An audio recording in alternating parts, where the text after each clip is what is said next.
Hola Anita, ¿cómo estás? Buenas noches. Eva, ¿cómo andas? Bueno, muchas gracias. Hola Susi, gracias por estar ahí. Em, Tengo todos los dientes pintados. Momentito, tenemos que pintar. Tenemos que despintar los dientes, si no parezco mi abuelita cuando se pintaba. A ver. Mm, Bueno. ¿Cómo les va? Frío, ¿eh? Frío, vino el frío, estamos en invierno, así que entonces hace frío. Frío y llueve aquí. Aquí frío y llueve. Bueno, quiero recordarles que el viernes 14, va a ser el primer encuentro libre de temas libres donde cada uno, de acuerdo a lo que hemos podido ver en todos los cursos, los talleres, siempre quedaban preguntas, siempre quedaban, Baja California, buenas noches. Qué belleza Baja California, qué belleza.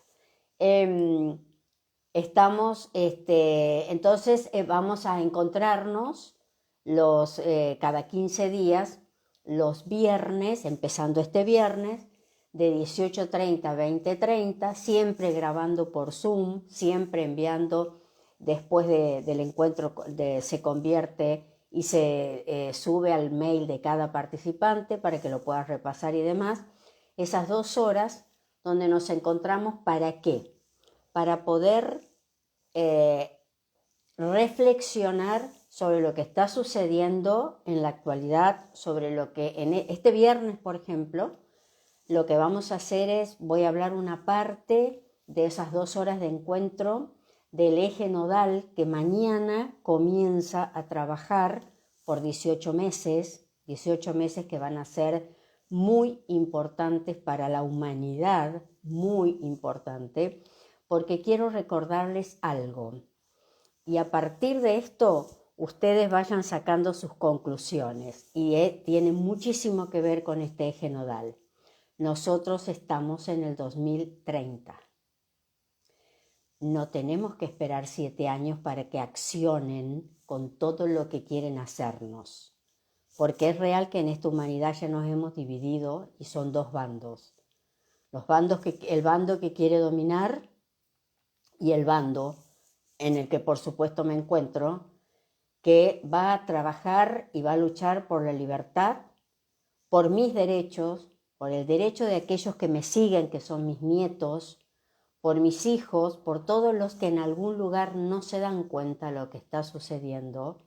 Bueno, será que nos toca, el lugar de estar así un poco adelante, digo yo, aquellos que venimos trabajando hace muchos años, observando esta realidad y sabiendo que este momento iba a llegar.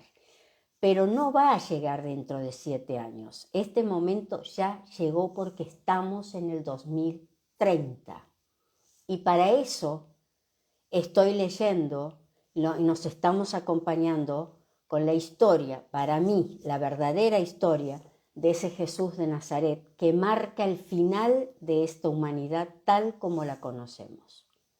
7 años que la historia mintió, 7 años que la iglesia manipuló, sabiendo que esos 7 años existen, porque el tiempo es irremediable, responde a la frecuencia de Saturno, responde al tercer chakra, que es el chakra de la búsqueda del equilibrio, uno de las 2 energías astrológicas que a partir de mañana van a empezar a sentir su presencia, eje Aries-Libra, van a empezar a sentir su presencia en nuestra humanidad. Mañana voy a hacer no sé si va a ser un vivo en algún momento, por ahí me siento y hago un vivo, o va a ser un video que lo voy a grabar porque es muy importante que podamos entender cómo funcionan los nodos de mañana. En el año 2005 tuvimos el nodo entrando en Aries. Ustedes se acuerdan, 2005, la cantidad de muertes que hubo por ese tsunami en Indonesia. Ahora también se prevé mucho trabajo de la Tierra. Se prevé muchísimos movimientos telúricos. Se prevé el despertar de muchos volcanes en el mundo, además de los ya conocidos, el de Islandia, el Popo de la Ciudad de México, el de los que están submarinos que ya los están monitoreando, ¿bien? El Costa Vieja que se encuentra cerca de Tenerife. Recuerden que el Teide ya se despertó hace un tiempo, incluso hubo que evacuar.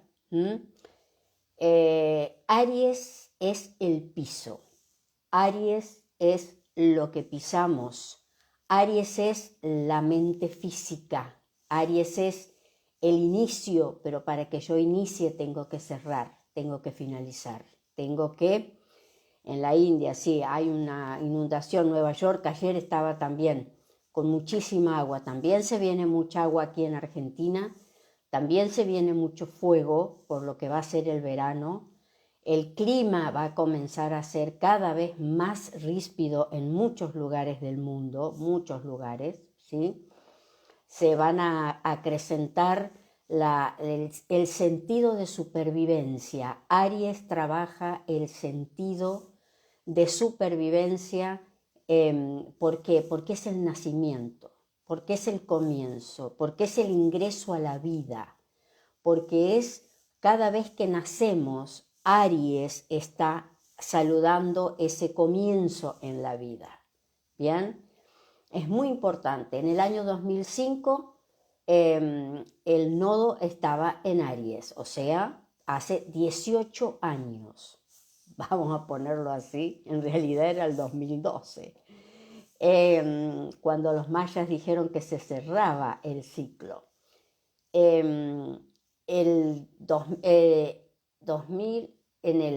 Hace 35, 40 años que el nodo no está en la misma energía astrológica, Aries, eje Aries-Libra, que el karma.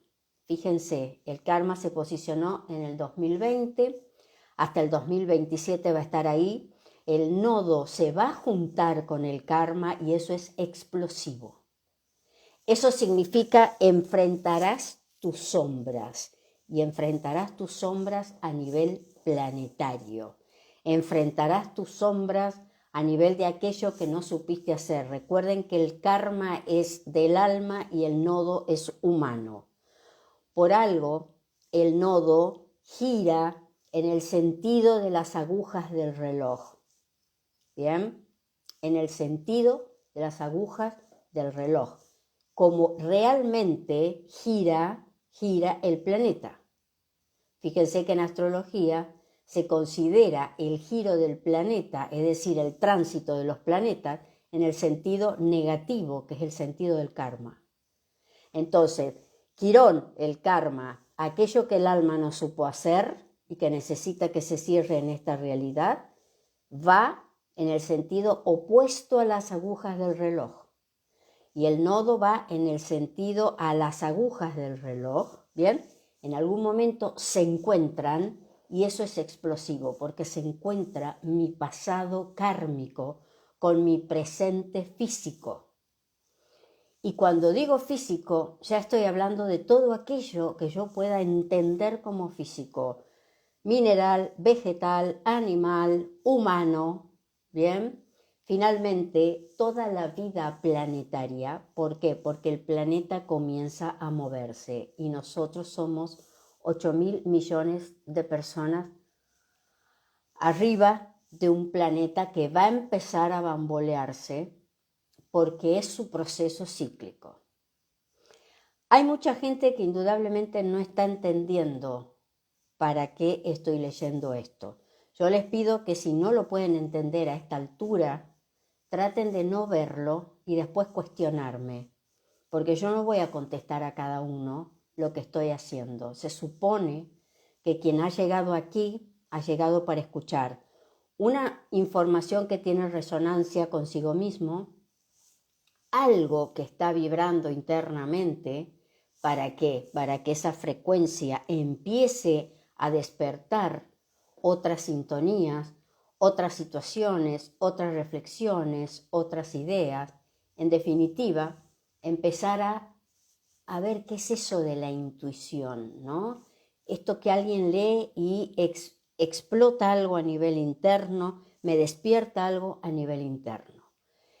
Les aclaro que nosotros vamos, por supuesto, desde lo individual a lo colectivo, vamos hacia la búsqueda del sentido de la vida. Con un Aries Libra afectado por nodo y por karma, es imposible no hacerse ese cuestionamiento. ¿Podemos mirar a otro lado? Sí, claro, hay 2 millones de informaciones afuera para que vean, para que miren, para que estén en Disney, en Narnia. Uno puede decir, ya está, me cansé del abono en Disney, ya lo vi, el ratón Mickey es siempre el mismo. Ahora, ¿qué pasa? Lo que sucede es que a nivel interno nada es igual. Segundo a segundo, a nivel interno, todo se va modificando. El problema es si lo puedo captar o no. Si no lo capto, estoy en Libra. ¿Qué es Libra? La negación, el desequilibrio, la gran ilusión. Creer que lo material es la ilusión, creer que el título, creer que la universidad, creer que la chapa que llevo es la ilusión. Error.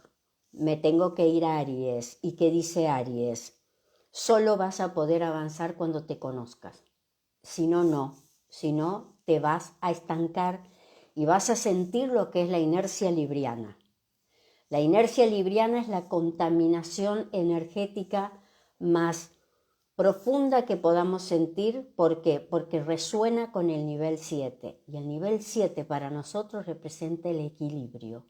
Cuando no resueno con el nivel 7, porque estoy en una profunda inercia e ilusión de que yo no tengo nada que ver con esto, de que yo no sé cómo caí aquí y de golpe la vida no me está sonriendo como yo supongo que tiene que sonreírme, pues entonces no funciona así, ¿no?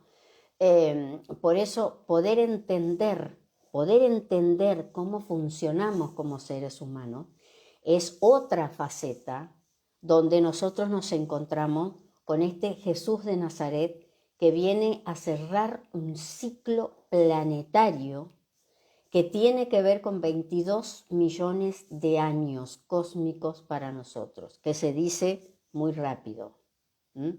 Sin embargo, esto es, digamos, esta llegada de ese Jesús de Nazaret para nosotros es el mejor aviso de que esta humanidad tiene toda la luz, tiene toda la esperanza hacia adelante. Ahora estamos yendo hacia el campo de batalla, nunca mejor dicho, con un nodo y karma en Aries. Y los ruidos de guerra y de batalla se van a escuchar cada vez más en este planeta que tiene que despedirse este año de un 2030 para empezar a desplegar sus armas en una humanidad que cree que todavía está en el 2023 y que tiene tiempo para poder entender cómo está funcionando esto.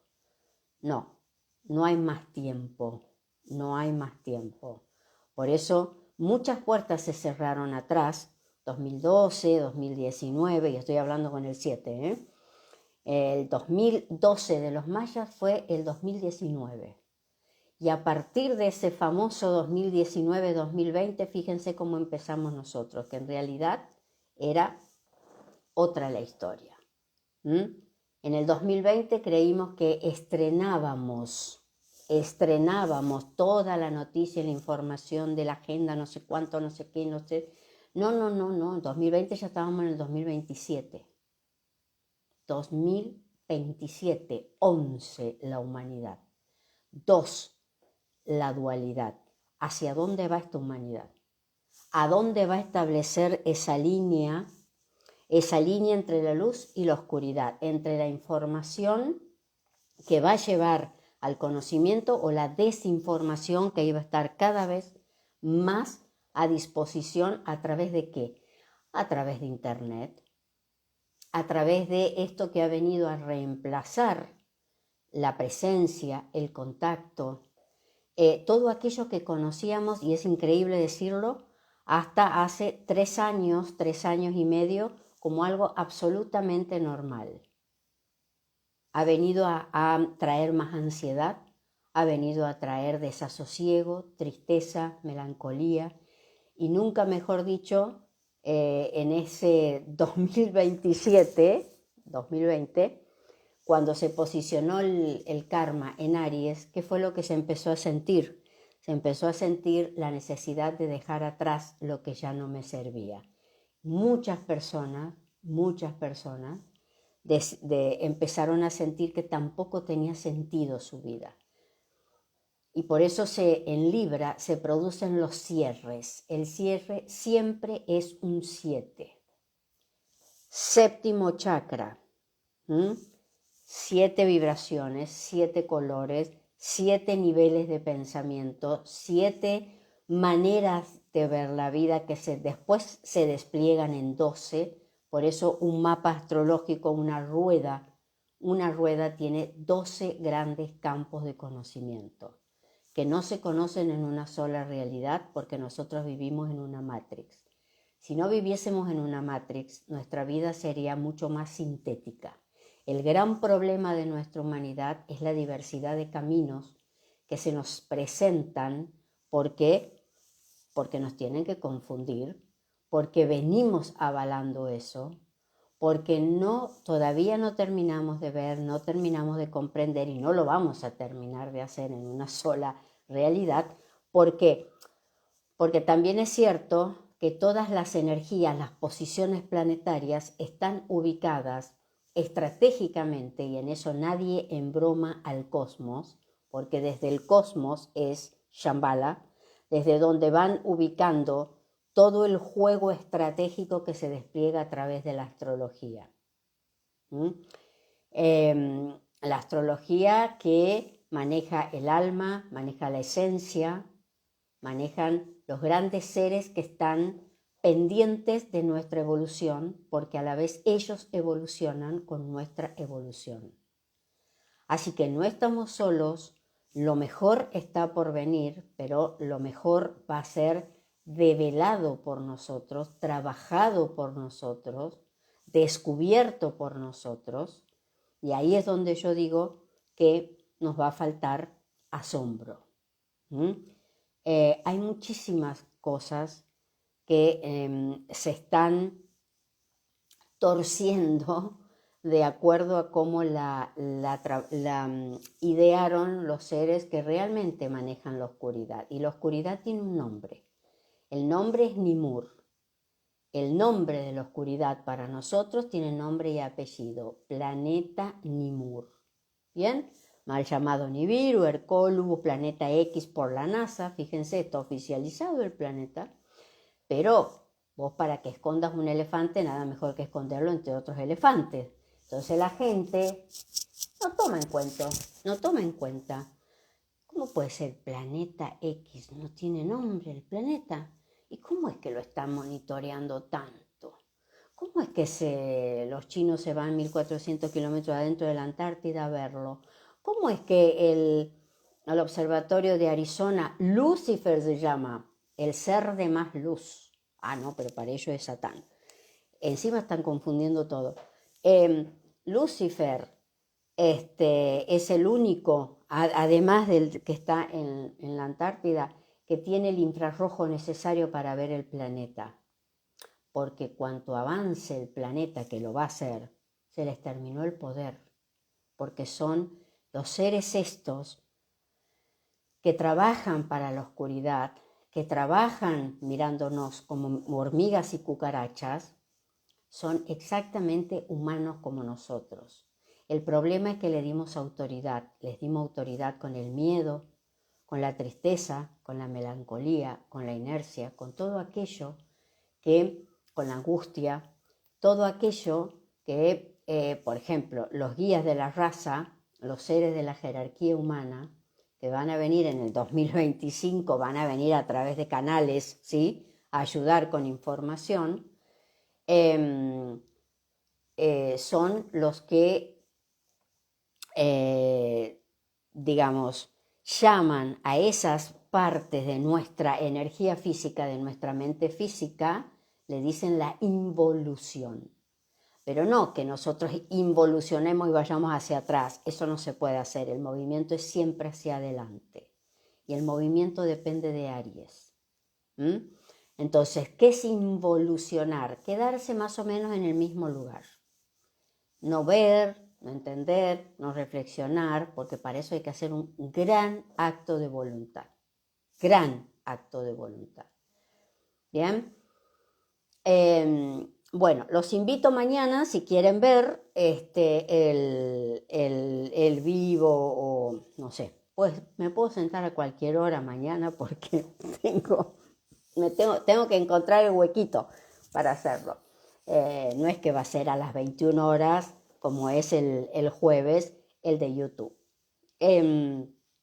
Entonces el viernes, ya saben, los que quieran, es libre, son temas libres que se van a tratar cada 15 días, ¿bien? Tienen que hablar, comunicarse conmigo a mi WhatsApp y ahí nos encontramos. No hay necesidad que sea cada 15 días, todos los viernes, no. Por eso digo, es encuentro libre. La palabra libre es acuariana. Bien. Vamos a seguir entonces con este peregrinaje que va cada vez más triste y más doloroso, en los momentos en que Jesús de Nazaret se encuentra ya siendo medianamente juzgado, el último juicio lo va a hacer Poncio Pilato, juzgado por el Sanedrín. Recuerden que lo va siguiendo Jasón, que es el mayor norteamericano, el que viaja y se camufla, digamos, como un comerciante griego, y Juan Zebedeo, que es el discípulo más joven de él y a quien él le encarga algo muy preciado por Jesús, le encarga el cuidado de su familia. Es decir, porque Jesús sabe que su madre va a ser anoticiada de que están por sentenciarlo y están por crucificarlo. En el momento en que a Jesús le sucede eso, él en realidad no estaba en buenos términos con su madre, una virginiana terrible, porque ella confunde el rol de ese Jesús de Nazaret, lo hace muy humano, muy físico. Él no sabe darle a entender o ella no lo puede entender, él tampoco tiene que develar totalmente quién es ni para qué está, y ahí es donde se empiezan a desencontrar, ¿no? Y ella lo ve después de mucho tiempo en la cruz, ¿bien? Pero ella ha sido avisada de que él está en Jerusalén siendo sentenciado prácticamente ya, ¿no? Bueno, entonces estamos en esos momentos. Estas son más o menos, si no me equivoco, las 6 de la mañana de ese 7 de abril, viernes, donde él sí o sí tiene que ser sentenciado. ¿Por qué? Porque después de las 5 o 6 de la tarde se produce el Shabbat de la tradición judía, con lo cual ningún reo podía estar, digamos, sin sentencia, porque todo se quedaba en silencio hasta el sábado a la tarde, las 24 horas después, donde el Shabbat termina. Y recuerden que la religión judía está llena de rituales. Es una religión muy violeta. Todo lo que es la energía violeta son los rituales. Así que entonces, bueno, ellos son de respetar bastante eso y mucho más el Sanedrín, ¿no? Bien, Entonces, eran las 6:30 de la madrugada. Ahí quedé la semana pasada. Bien. Aclaro que estoy sacando esto porque me lo preguntaron también, de Caballo de Troya 1. Caballo de Troya 1 y estoy en la página 485. Bueno, saben que no voy a leer la gran paliza que viene después de esto, ni el momento de la crucifixión. Para eso ustedes ya saben de dónde lo estoy sacando, ya pueden ir a Google y ahí lo ven si quieren. Yo ya lo leí con una sola vez, me basta. Bien, aquel alto en el proceso judío a Jesús de Nazaret iba a ser en realidad una nueva y grotesca caricatura de lo que debería haber ocurrido en un juicio objetivo. Las normas hebreas, como iré desmenuzando al final de esta doble comparecencia del rabí de Galilea ante el irregular consejo del Sanedrín, eran muy estrictas en todo lo relativo a causas de sangre. En su orden cuarto, capítulo quinto, la Misná israelita establece con gran rigor y meticulosidad que, si el reo es encontrado inocente, es despedido. En caso contrario, los jueces aplazan la sentencia para el día siguiente. Pues bien, esta importantísima prescripción jurídica no solo no fue tenida en cuenta por aquellos 30 secuaces del sumo sacerdote, sino que además resultó vilmente manipulada. De mutuo acuerdo, Caifás y sus partidarios se retiraron de la sala del tribunal, reduciendo las 24 obligadas horas de reflexión y ayuno previas a la emisión definitiva de la sentencia a 30 escasos minutos. Una media hora que, en mi opinión, alcanzó una de las más altas cotas de salvajismo a que pueda llegar un grupo humano. Por eso dije, estamos en los momentos más humanos de realmente mostrar lo que es la naturaleza humana en su bajeza total, en sus oscuridades. Cuidado porque esto es actual, ¿eh? Estas formas son actuales. Es posible que por ignorancia o por respeto los evangelistas no nos digan prácticamente nada de lo que padeció el Maestro en aquellos momentos y en aquel lugar. Personalmente me inclino por la primera razón, la falta de información. Como detallaré de inmediato, Juan Zebedeo no pudo estar presente en aquella espeluznante media hora. Los escritores sagrados hacen algunas alusiones, siempre muy superficiales y como no queriendo entrar en detalles, sobre una bofetada, algunos salivazos y golpes propinados por los siervos del Sanedrín. Creo, honestamente, que los evangelistas, quizás en un afán de no mortificar a sus lectores con los sufrimientos del Galileo, hicieron un flaco servicio a la verdad, no exponiendo con mayor minuciosidad ese amargo trance del Nazareno. Precisamente al conocer con exactitud lo sucedido aquella mañana en una de las cámaras del Sanedrín, uno puede llegar a intuir que aquel que fue, quizás, el momento más amargo y humillante de toda la pasión. Mucho más, por supuesto, que la flagelación o que la terrorífica escena del enclavamiento. Entiendo que, para cualquier persona normal, y mucho más lógicamente, si ese hombre es la propia divinidad, los ultrajes y ataques a su dignidad pueden resultar más dolorosos que los golpes o torturas propiamente dichos. Y esto fue lo que aconteció mientras los jueces deliberaban en el jardín central del edificio. Sin dudarlo, un instante me fui detrás del soldado que custodiaba a Jesús, mientras Juan, Zebedeo, muy afectado por aquella repulsiva deshonra de la persona de su maestro, salía al exterior tratando de respirar aire puro y de recuperarse física y emocionalmente. Pero, A los pocos minutos lo vi entrar en la sala donde los levitas habían conducido a Jesús. Nos encontrábamos en un cubículo de reducidas dimensiones, totalmente vacío, desnudo de muebles y sin ventilación alguna. Dos de los domésticos del Sanedrín sostenían sendas antorchas que, juntamente con tres pequeñas lucernas de aceite colgadas en los muros de ladrillo, iluminaban el rectángulo con una luz rojiza y fantasmagórica.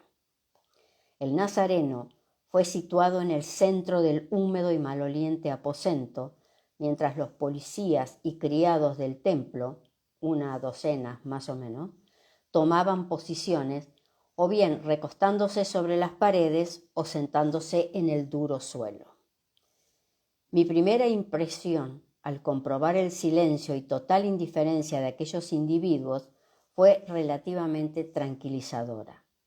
Estaba claro que los sicarios de Caifás habían recibido órdenes de cuestionar al reo y esperar la reanudación del proceso.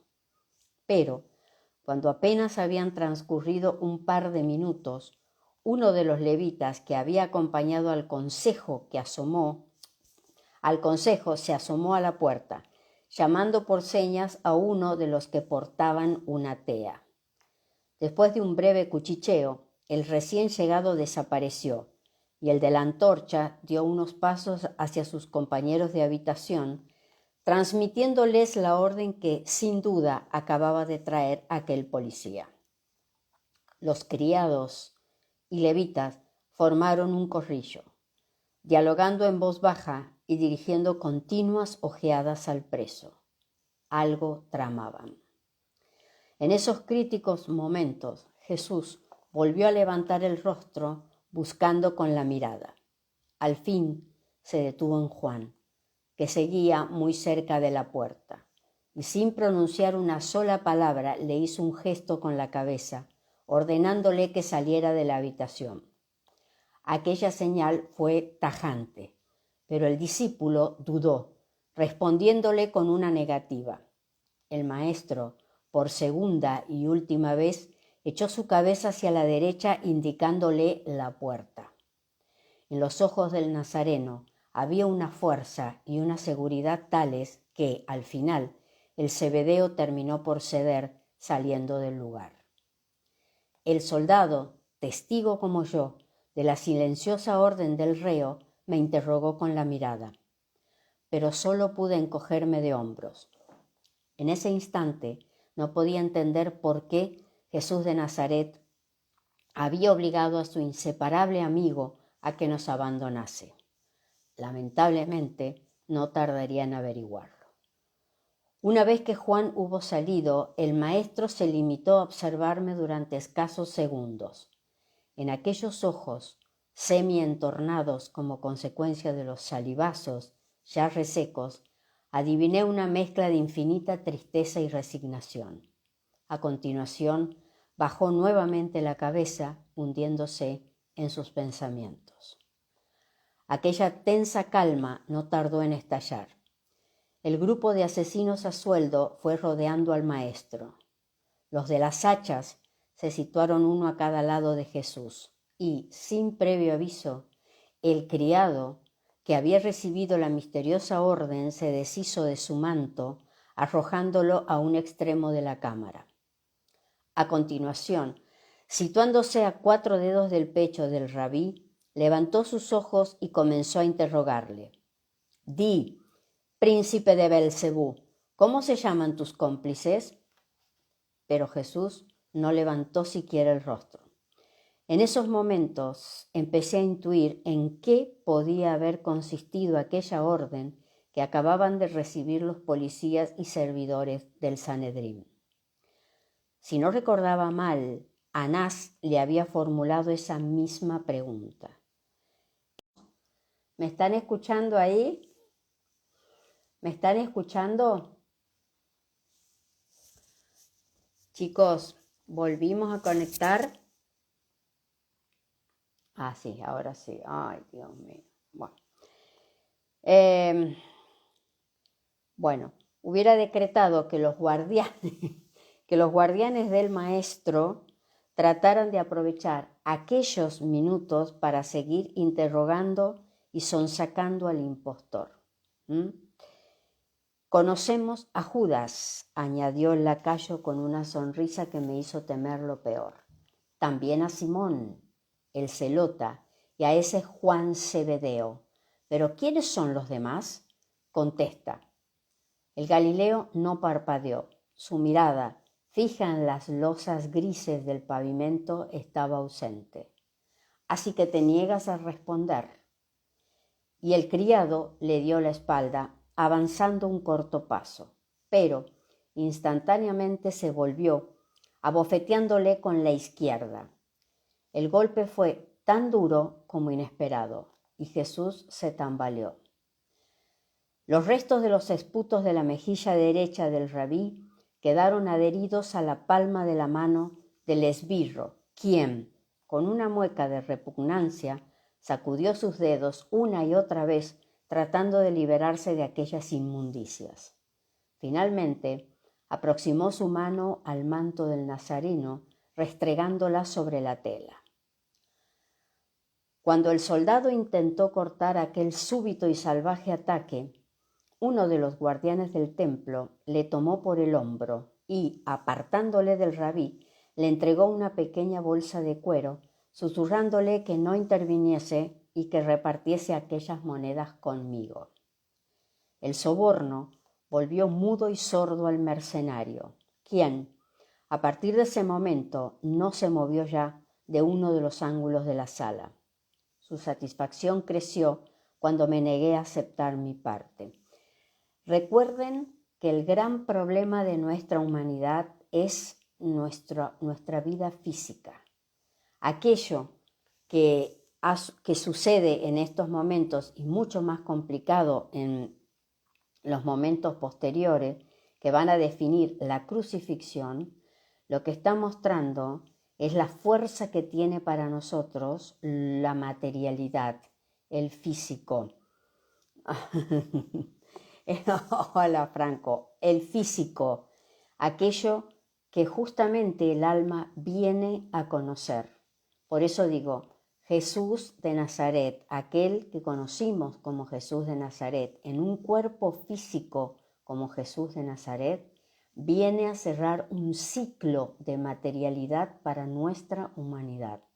Porque a partir de ahora, y ese ahora es una hora que no tiene ni principio ni fin, es una hora cósmico, es una hora cuántico, es una hora que sigue siendo una hora de aquí a 200, 300 años. Esta humanidad empezará a apreciar lo que es lo físico, empezará a apreciar lo que es un cuerpo, como el templo para su alma.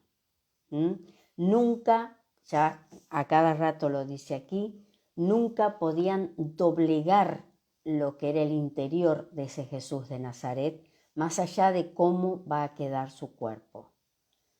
Nunca. Y nosotros como humanidad vamos a poner a prueba nuestro cuerpo, porque también se va a poner a prueba el planeta. Y el planeta es un cuerpo.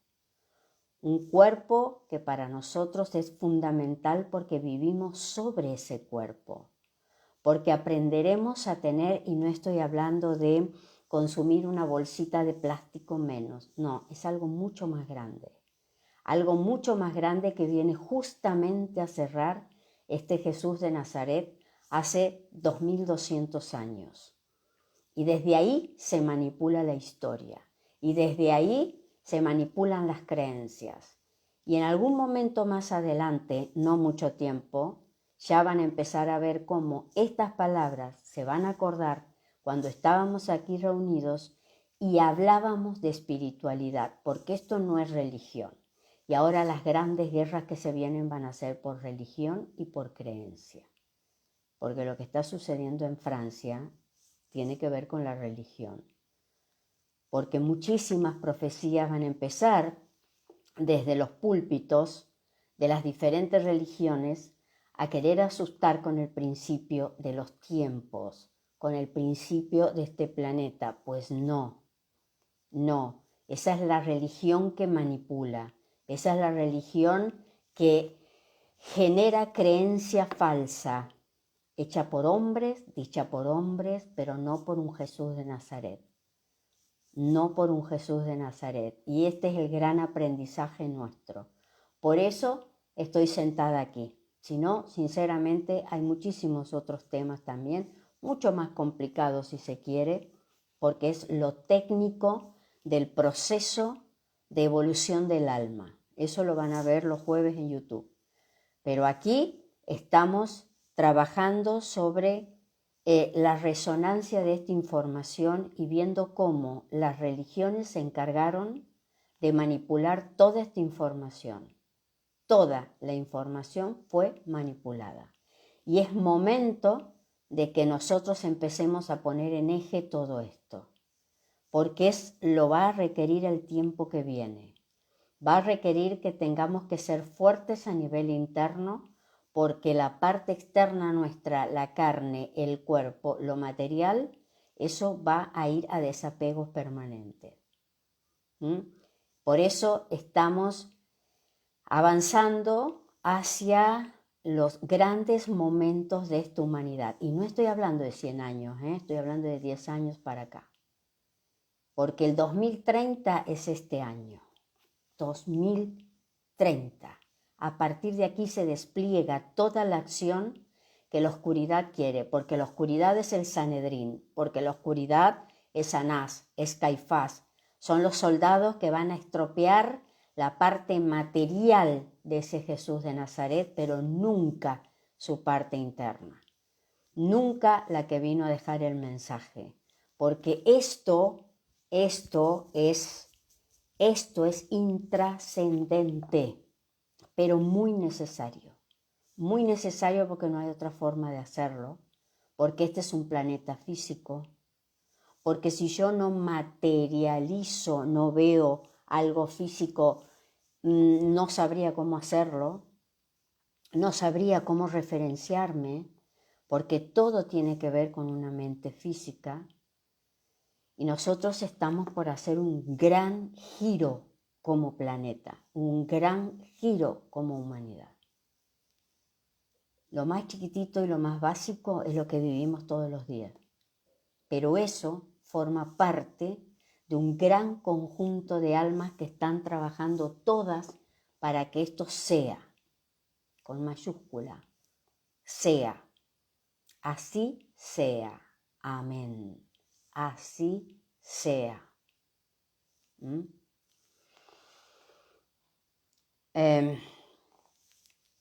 A pesar de...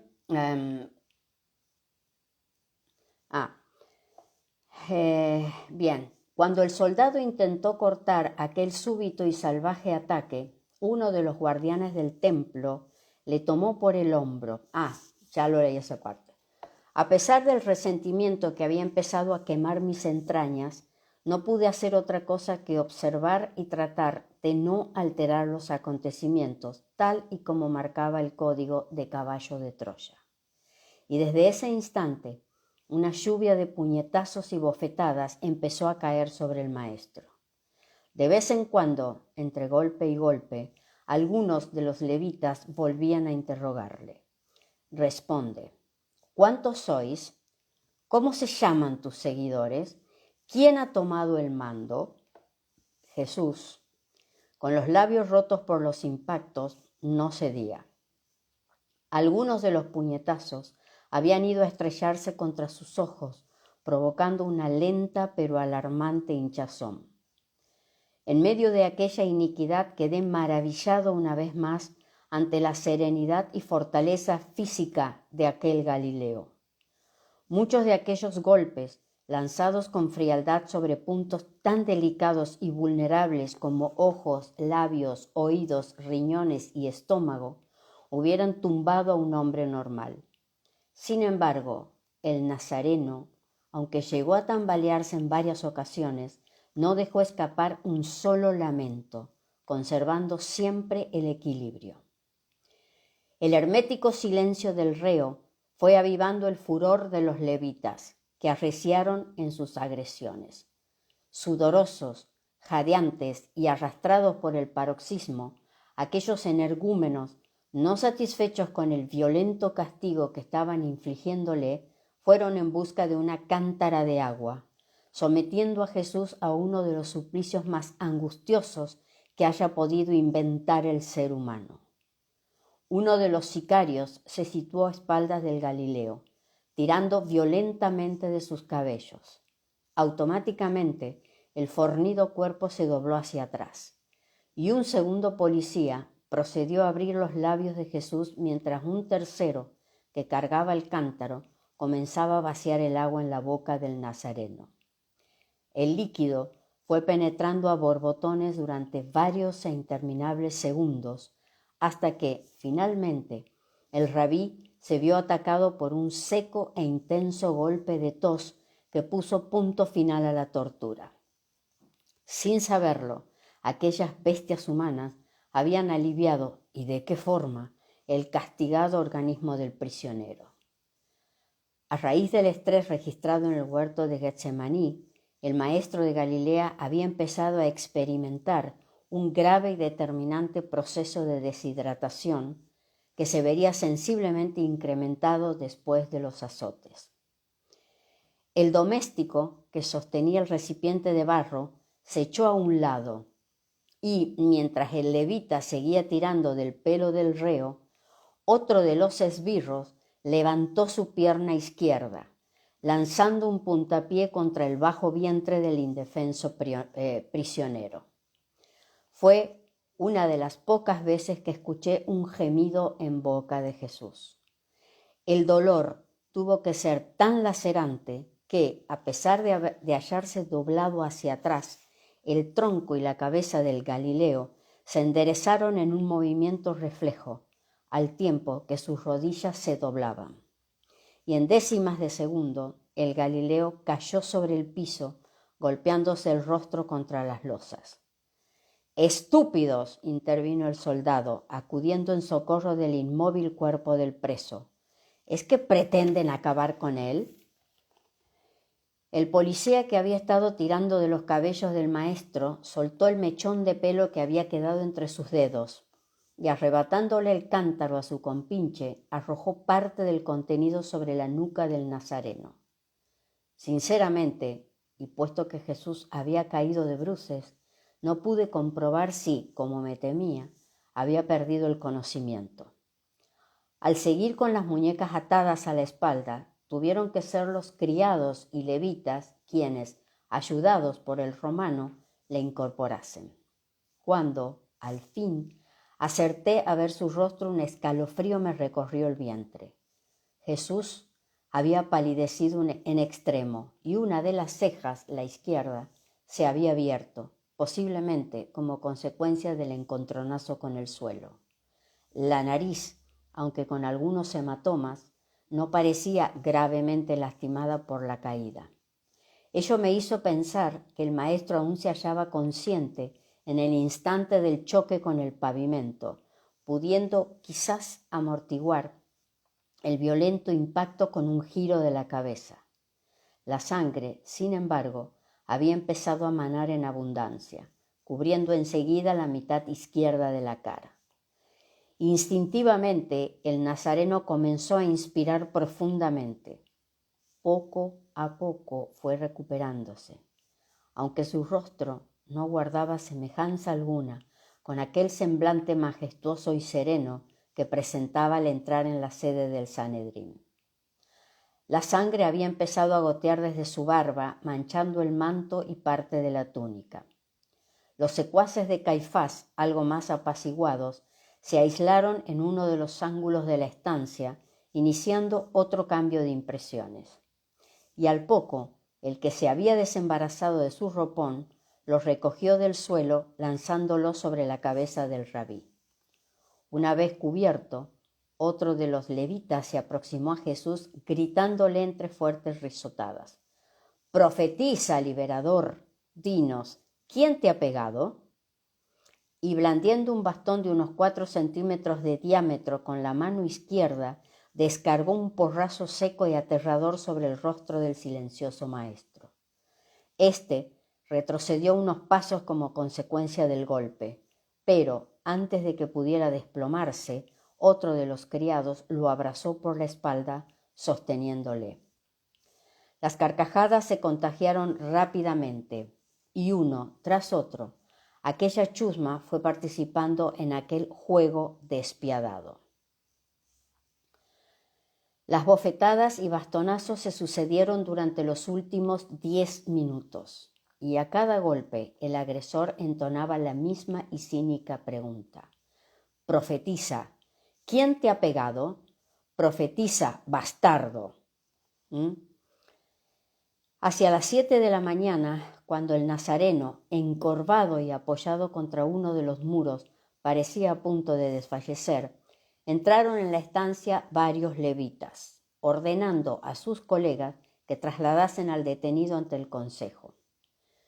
Cuando aquellos salvajes retiraron el manto de la cabeza del maestro, la sangre se me heló en las venas.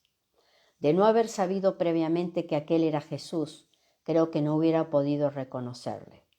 El bastonazo, supongo que el primero, y a pesar de que el tejido había amortiguado el golpe, había caído sobre el pómulo derecho y parte de la nariz, provocando la hinchazón de ambas zonas. Este garrotazo, quizás los restantes puñetazos y bofetadas, habían ocasionado una aparatosa hemorragia nasal. Los regueros de sangre, ya reseca, salían de ambas fosas, corriendo sobre los labios y empapando el bigote y la barba. Los hematomas en ambos ojos eran tan acusados que el rabí apenas si podía abrirlos. Aquel rostro roto, inflamado y con la mitad izquierda ensangrentada, dejó sin habla a algunos de los criados y sicarios del Sanedrín. Evidentemente el castigo había sido brutal. Y ante mi sorpresa, varios de los levitas, nerviosos, empezaron a discutir sobre la conveniencia de lavar y adecentar un poco la faz del maestro. No por misericordia, por supuesto, sino por temor a posibles represalias o recriminaciones de los jueces y quizás de los seguidores del Nazareno. Y al fin, uno de los sirvientes apuró el agua de la cántara, empapando un extremo del ropón o manto con el que le habían cubierto. En un arranque que nunca he logrado explicarme satisfactoriamente, me adelanté hacia la policía, identificándome como médico y rogándole que me permitiera proceder al lavado del rostro del Galileo y, de paso, les dije, examinar las posibles fracturas. Los policías accedieron un tanto aliviados, pero sugirieron que fuera diligente en el arreglo. El consejo esperaba. Obviamente, dentro de los planes de Caballo de Troya no se contemplaba la posibilidad de que yo reparase, ni mucho menos, las heridas que pudiera sufrir Jesús de Nazaret. Tal y como ya he citado, ello estaba rigurosamente prohibido. Sin embargo, y puesto que los levitas se disponían a asear la machacada faz del prisionero, consideré que aquella era una irrepetible ocasión de comprobar de cerca y personalmente los daños exteriores y visibles más graves. Sin embargo, y a pesar de esta justificación, también hubo algo interno que me empujó a tomar semejante decisión. Me hice, pues, con el pico del tosco manto y con toda la delicadeza de que fui capaz, comencé a limpiar los grumos de sangre que se habían adherido al pómulo y mejilla izquierdos. Las hemorragias, tanto la producida por la rotura de la ceja izquierda como la nasal, habían sido espectaculares, aunque tuve la impresión de que la pérdida de sangre no era importante. A juzgar por los reguerillos, plastones y sangre acumulada en barba, manto y túnica, no creo que fuera superior a los 200 o 300 centímetros cúbicos. Cuando aquella mitad del rostro quedó prudentemente limpia, me deshice del manto y antes de que los domésticos de Caifás pudieran reaccionar, introduje mis dedos en el desgarrón que había ocasionado la daga del bandido que había tratado de asaltarme en la noche del pasado jueves y, con 2 fuertes tirones, conseguí un reducido trozo de mi túnica. Lo introduje en la boca del cántaro, humedeciéndolo cuanto me fue posible. Y acto seguido regresé a la pared sobre la que seguía apoyado Jesús, pasando el suave lienzo color hueso sobre la deformada nariz, labios, cejas y párpados. En ese momento, el Galileo, que seguía silencioso, entreabrió como pudo sus ojos, fijando su mirada en mí. Traté de sonreírle y creo que lo conseguí. Era cuanto podía darle. Jesús captó mi pobre pero sincera muestra de amistad y sus labios se estremecieron. Y, de pronto, ante mi desconsuelo, una lágrima resbaló por su ojo izquierdo, hundiéndome aún más en la impotencia. El sicario, que había advertido a los verdugos, volvió a asomarse a la puerta y, con un gesto de impaciencia, se abrió paso hasta el reo, y tomándole por uno de los brazos le empujó hacia la salida. El maestro, con paso vacilante, entró de nuevo en la sala del Sanedrín. La falta de sueño, el dolor y el cansancio, después de aquella paliza, habían empezado a hacer mella en su organismo. Fui el último en abandonar aquel trágico lugar.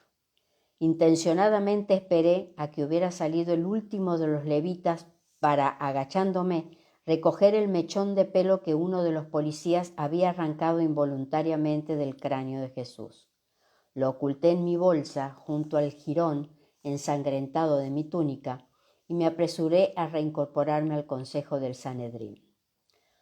Los jueces habían ocupado los mismos puestos y el nazareno, escoltado por el soldado romano y otros 2 sirvientes, trataba de mantenerse en pie frente al semicírculo. Su aspecto, a pesar del rápido lavado de su rostro, era tan lamentable que aquella treintena de judíos no pudo reprimir la sorpresa. Durante algunos minutos intercambiaron algunas sarcásticas miradas, imaginando el suplicio a que había sido sometido el impostor y regocijándose, supongo, por el súbito cambio de aquel majestuoso y sereno rostro. Juan, que se había unido a mí, no acertaba a pronunciar palabra alguna. Sus ojos, espantados, miraban y remiraban el semblante de su maestro, sin poder dar crédito a lo que, desgraciadamente, solo era el principio del fin. Cuando los escribas judiciales tomaron asiento en sus puestos, Anás hizo uso de la palabra, y señalando un pergamino que sostenía su yerno entre las manos, incidió nuevamente en la idea que ya había expuesto en la primera parte de aquella reunión. Para el ex sumo sacerdote la acusación de blasfemia carecía de fuerza, al menos de cara al gobernador romano, e insistió en la necesidad de redactar una serie de alegaciones que comprometiera al rabí de Galilea con la justicia que representaba Pilato. Al escuchar al suegro de Caifás, imaginé que aquel rollo al que había hecho alusión debía contener la sentencia definitiva contra Jesús. Y, sin poder reprimir la curiosidad, le pregunté a Juan qué era lo que había sucedido en la deliberación de los jueces. El cada vez más desmoralizado discípulo ni siquiera me escuchó. Tuve que zarandearle ligeramente para que al fin atendiera mi pregunta. Y con los ojos húmedos me explicó que, durante la improvisada reunión de los saduceos y fariseos en el patio central del edificio, aquellos indignos sacerdotes solo habían llegado a un acuerdo: ejecutar a Jesús. Miren, en la época de Jesús, como en nuestra época, muchos hablaban de lo mismo. Muchos, cada uno desde su mirada, cada uno desde su información. Por supuesto, estamos en otros ambientes, estamos en otro tiempo, pero la forma es la misma. Y en esa forma nosotros tenemos que encontrar el sentido a todo esto.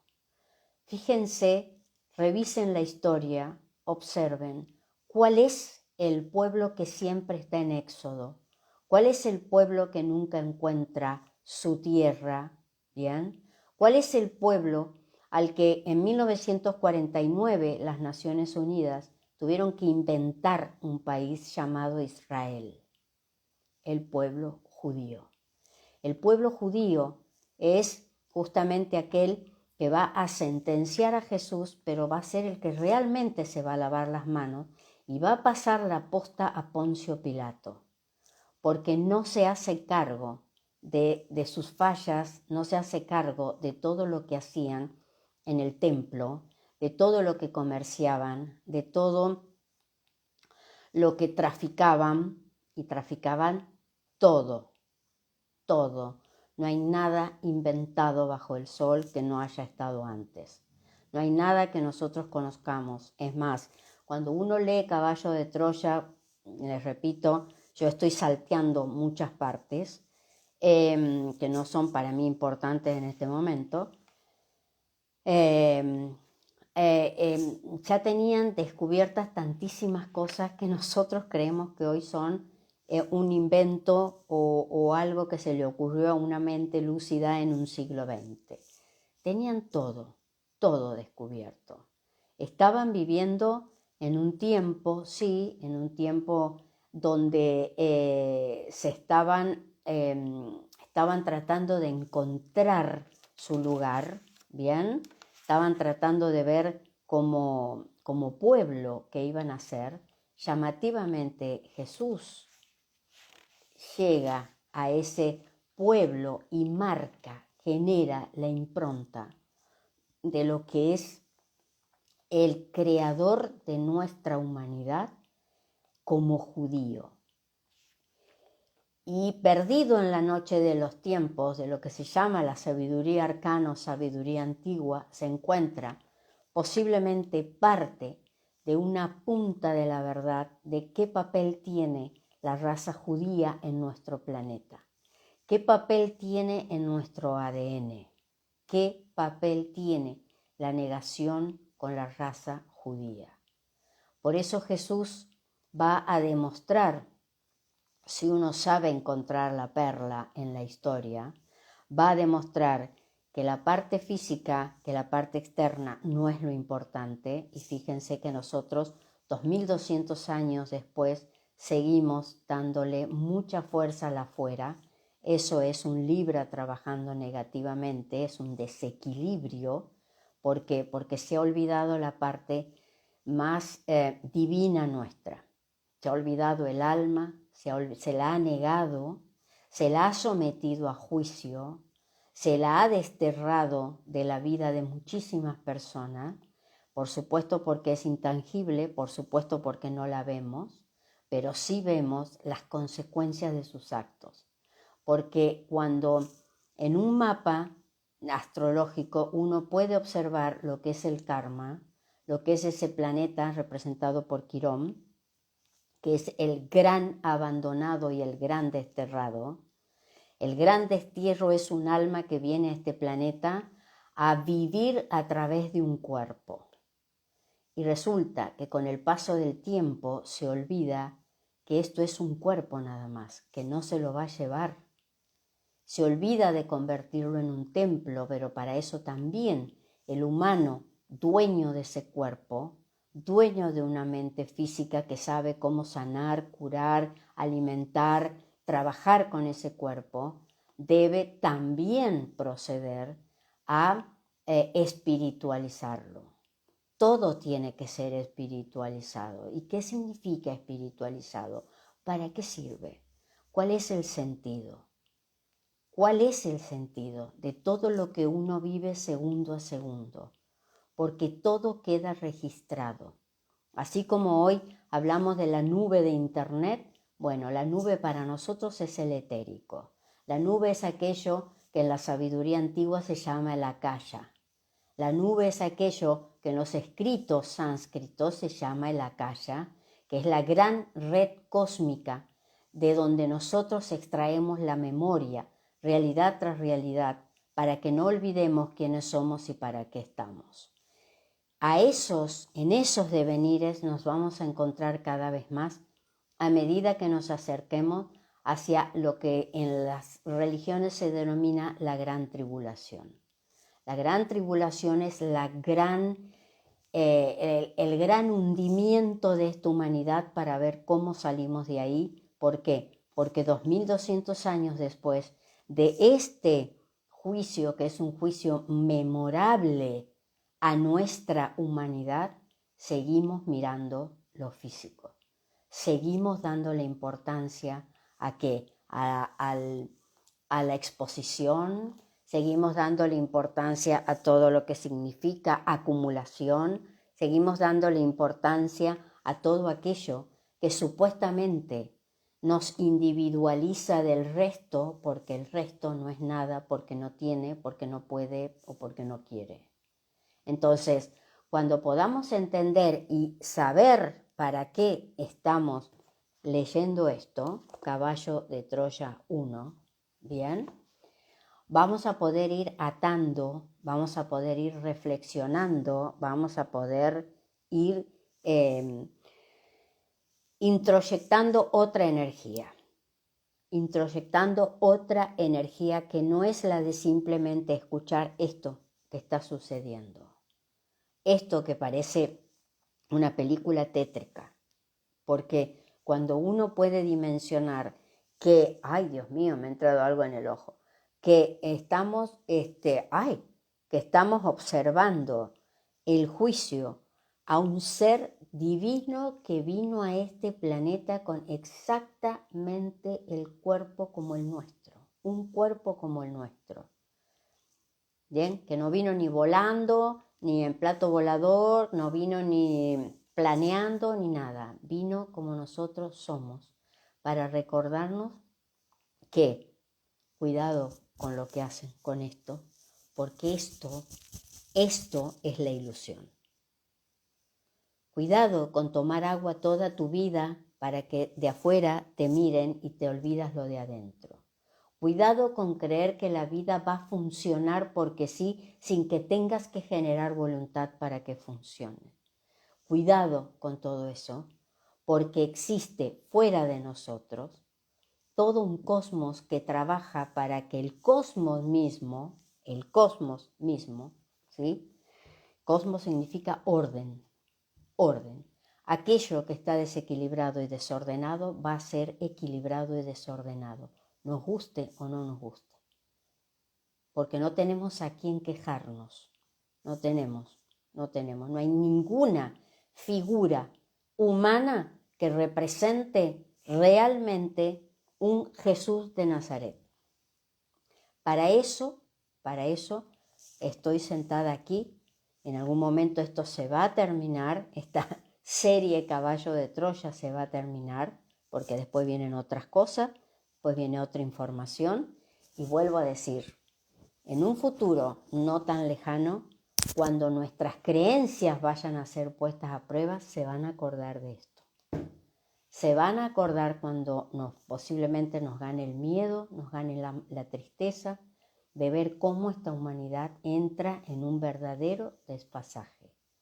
Porque es lo que tiene que ser. ¿Por qué? Porque es la decadencia de nuestra civilización.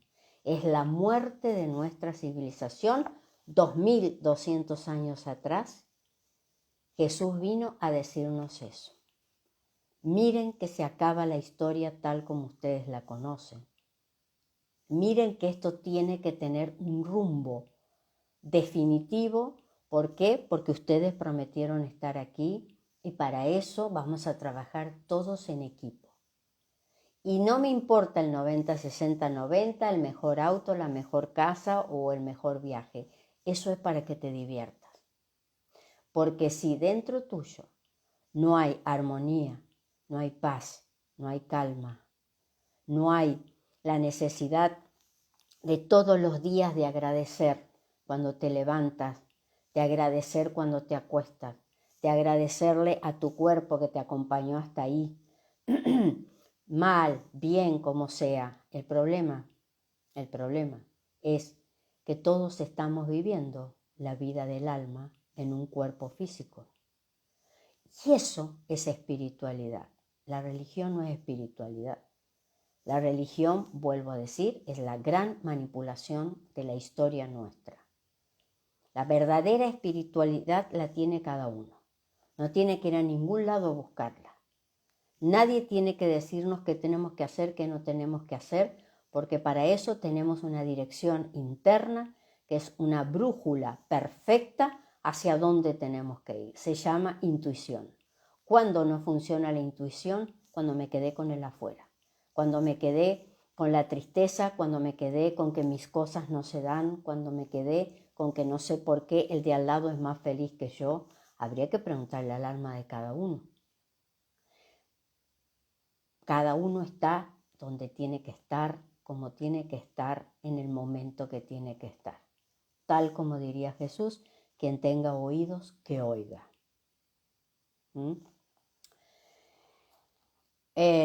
Ojo, porque nosotros vamos cada vez más al cuello de botella. Ojo, y no es broma lo que se está diciendo. Vamos, y no tiene que ver.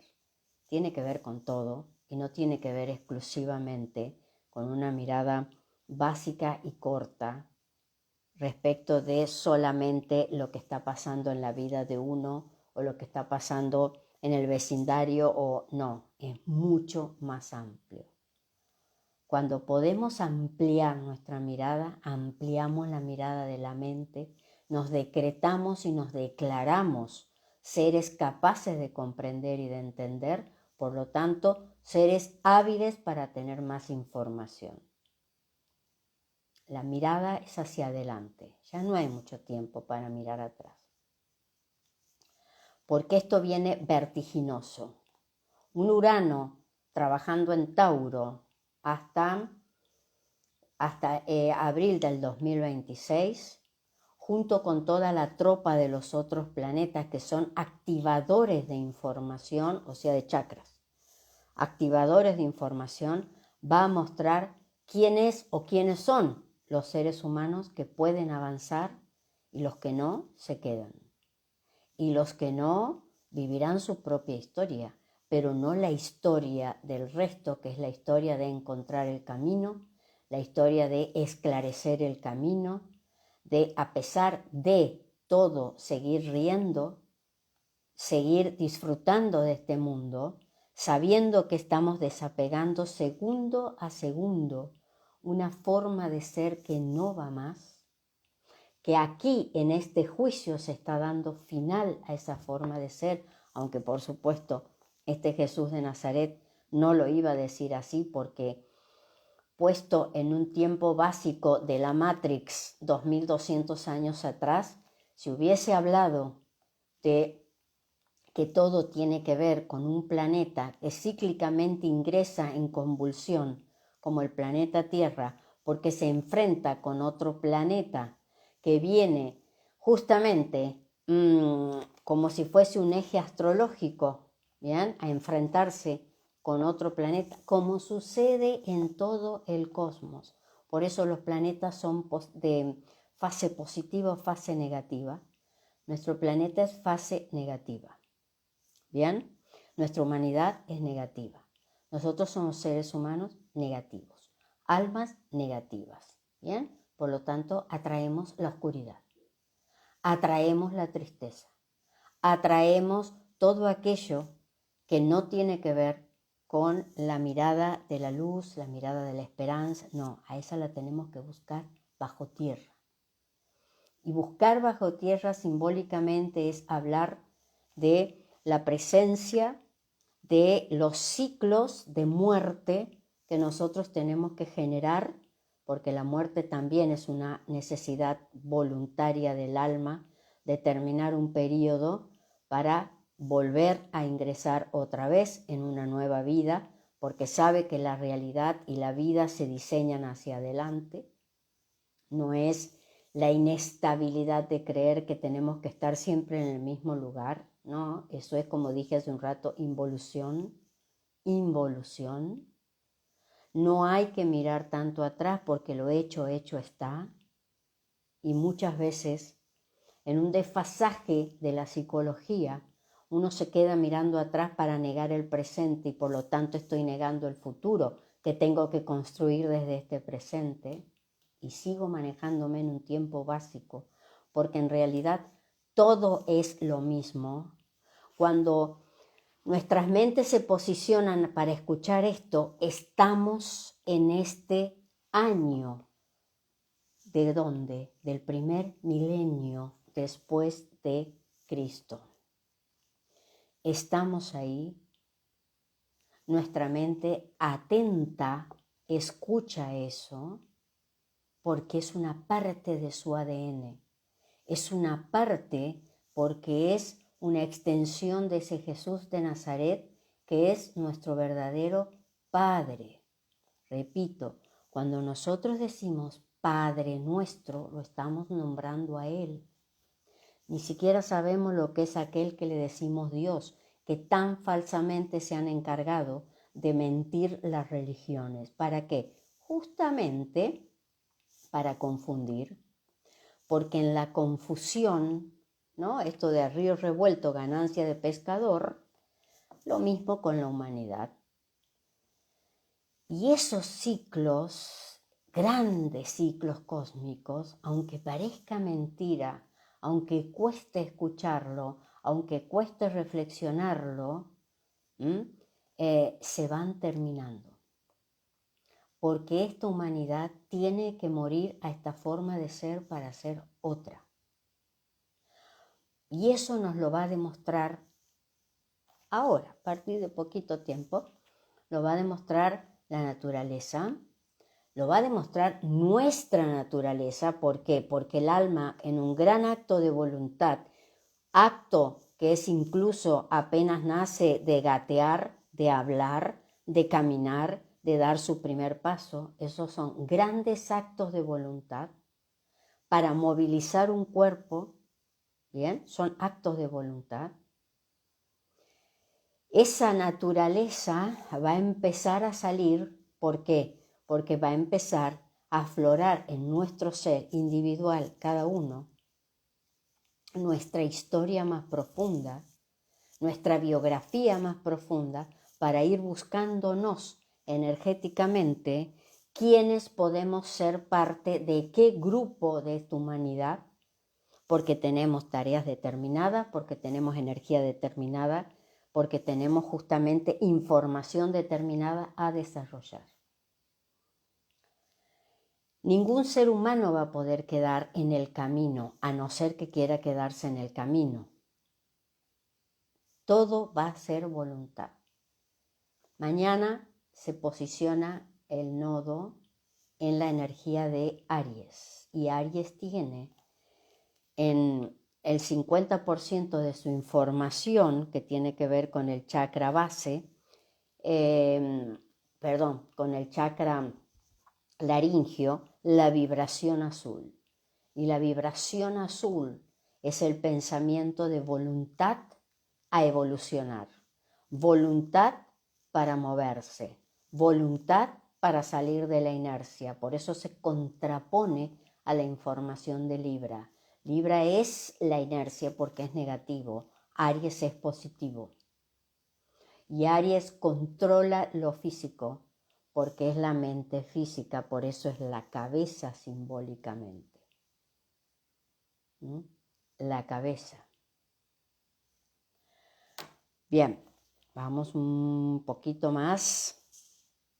Bueno, ¿dónde estaba ahora?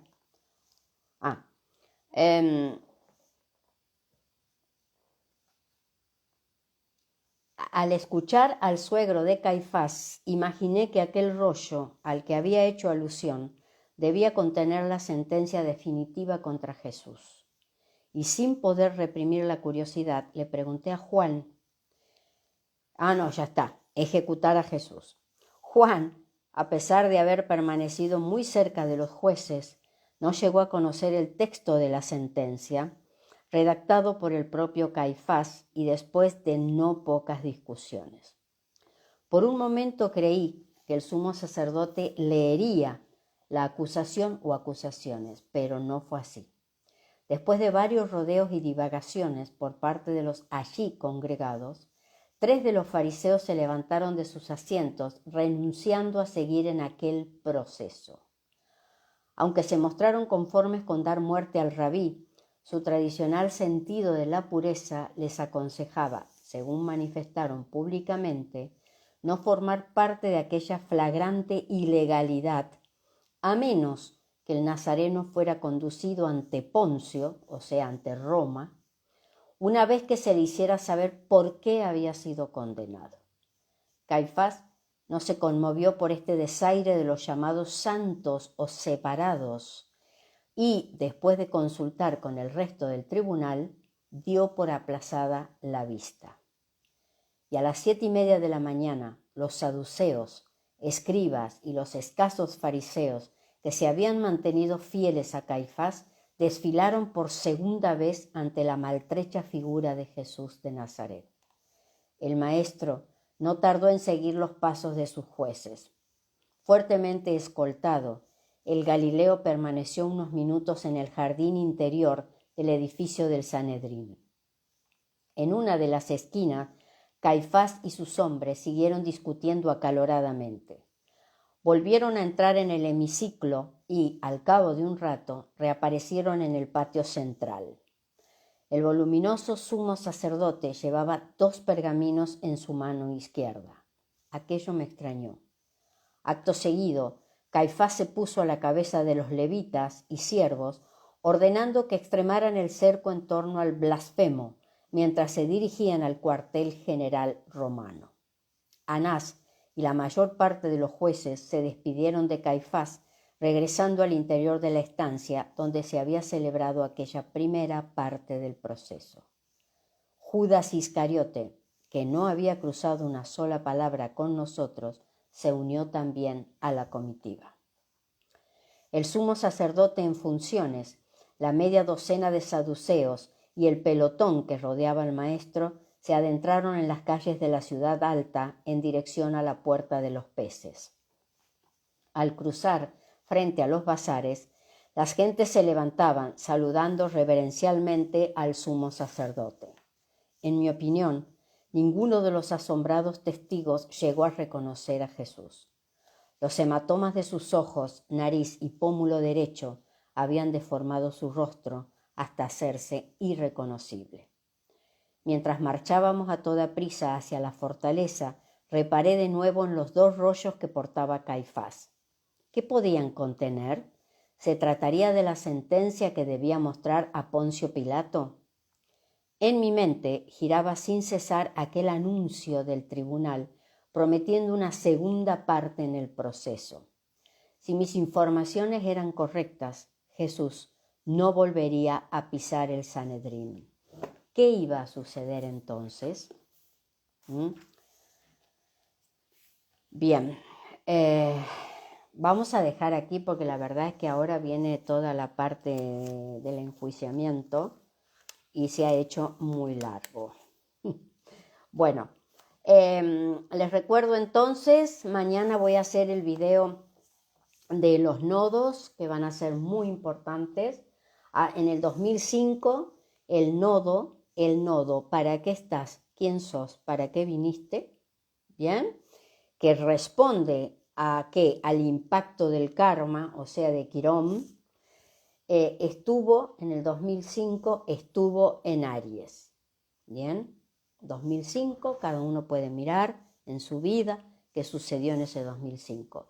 Recuerden que los nodos, los ejes nodales, trabajan 18 meses y nosotros a partir de mañana vamos a atravesar esos 18 meses con 2 eclipses en octubre y noviembre, si no me equivoco. Uno en Libra, justamente en el eje nodal, y el otro en Escorpio. Bien, nuevamente recordando los 2 eclipses que tuvimos a principio de año, abril-mayo, si no me equivoco.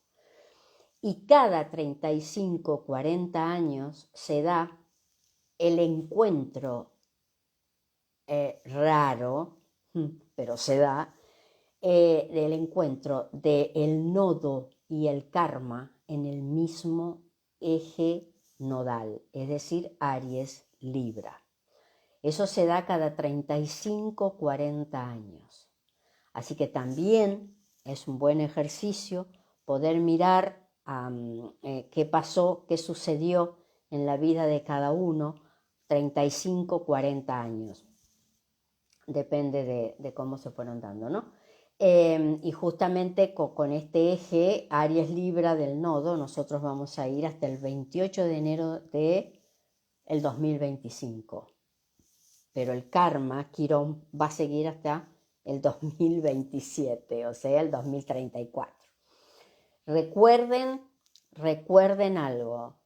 Si ustedes quieren trabajar con su mente abstracta, la mente abstracta no lee información física y básica. 2023 dice, esto no es 2023, esto es 2030. Y en 2030, esto que se vino anunciando tanto, se está dando. Se está dando. Todo tipo de control se está dando a través de los gobiernos. Observen. Cuando uno quiere manipular a alguien, lo que hace es que lleva hacia adelante los acontecimientos. ¿Para qué? Para que diga, falta un montón para todo eso. Claro, pero nosotros tenemos el tiempo corrido, un tiempo histórico que oficialmente se ha comido 7 años. Así que vuelvo a decir, nosotros estamos, ¿qué día es hoy? 11 de julio del 2030. Observen, porque todas las armas de los señores que no quieren que sigamos hacia adelante y que quieren apoderarse de nuestro planeta como si fuera de ellos, como si ellos no fueran seres humanos, pero sí lo son, seres humanos de la oscuridad total, ellos quieren que nosotros creamos y nos quedemos en la inercia, suponiendo que tenemos 7 años para poder trabajar y frenar lo que en realidad ya estamos viviendo. Un 2030 que va a ser muy fuerte a partir de la entrada de estos ejes nodales. ¿Por qué? Porque tenemos muchísimos cierres de ciclos, cierres de eclipses, apertura de otros eclipses, apertura de otros ciclos, y realmente las energías van a estar muy, pero muy imprevistas. Sencillamente por historia, sencillamente porque hay muchísimas variables que tienen que ver con la vida física, con la supervivencia, con el manejo más básico y negativo, el manejo del dinero. El manejo del dinero, que cualquiera sabe que una persona que tiene medianamente capacidad de decisión es porque está manejando algo de dinero. ¿Qué pasa cuando se le saca a una persona el dinero? Eso es Libra. ¿Qué pasa cuando se le saca? Empieza a sentir que su mundo se viene abajo, que no va a poder cumplir con este sistema porque la Matrix inventó el dinero, por lo tanto se supone que no voy a poder, y eso hace que se anulen las capacidades creativas. Ante la desgracia, ante esta noche oscura que estamos atravesando, lo que tenemos que sacar a flote es nuestra capacidad creativa. Está todo adentro de nosotros.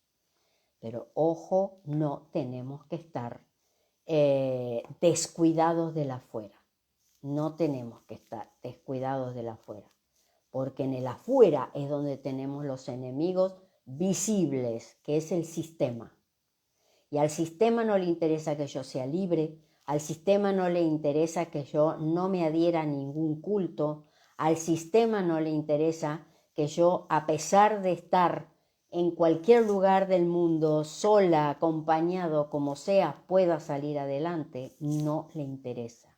Porque eso significa que soy un ser humano que he crecido, que soy un ser humano que me puedo resolver ante cualquier situación, que soy un ser humano no apegado, que soy un ser humano que aprecia la vida no importa dónde, cómo ni cuándo.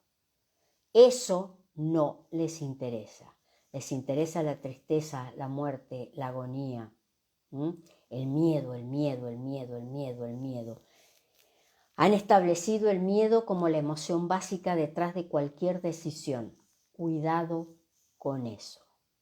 porque eso es lo que van a empezar a trabajar cada vez más. Por eso la tribulación de las famosas profecías del fin de los tiempos de las religiones hablan de que si no estás con, si no estás con Dios, vas al infierno. Fíjense qué malvadas esas almas, madre mía. Bueno, no hay caso, las religiones son de la oscuridad. Bueno, les agradezco mucho, espero sus comentarios. Nos vemos mañana en YouTube para el trabajo con los nodos y nos vemos el jueves 21 horas en vivo en YouTube. Vamos a trabajar otro tipo de información y el curso, el encuentro libre del viernes 14, 18:30 horas. Así que bueno, tenemos una semana muy movida. Muy bien, hasta luego, a descansar.